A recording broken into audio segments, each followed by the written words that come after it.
In the chapter on statute of frauds, you're going to be encountering 5 categories of contracts that require a formality. That is, they require writing to be enforceable. There are 4 that generally pertain to business. We're going to look at those very briefly. There's some exceptions listed.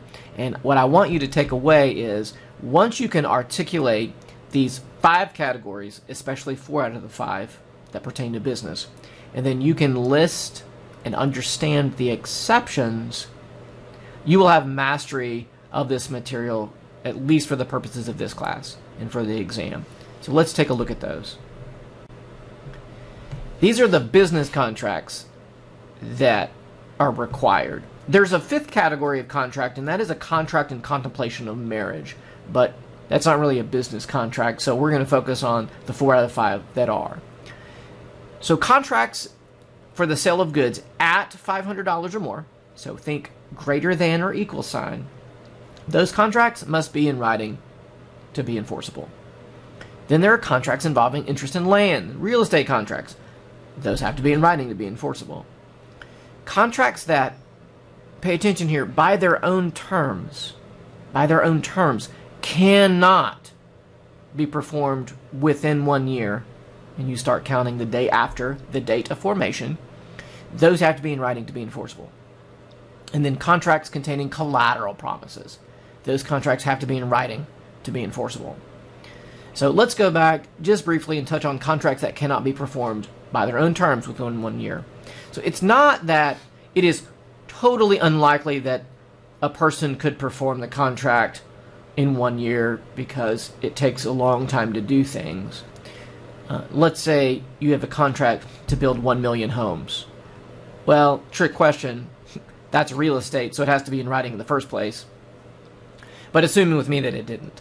That contract does not have to be in writing because it's going to take longer than a year to build those homes. Because how do you know? You could go hire 10 million people, and they have contractors and subcontractors, and they could do 1 million homes in a year. Philosophically, it's not impossible. Whereas, if I were to hire a faculty member to be a professor and have a 2 years worth of teaching, a 2-year contract, well, that by its own terms cannot be performed in 1 year. I know that sounds nonsensical, but it is nonsensical. You cannot perform a 2-year teaching contract in 1 year. That would have to be in writing to be enforceable.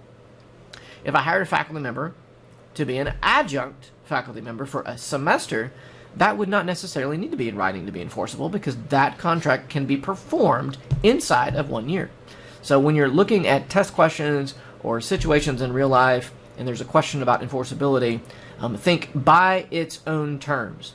Or something I like to share with my students is philosophically, on its own terms, can it be performed within 1 year? And building 1 million homes can be philosophically. You can think of a situation that's rational where someone could do that.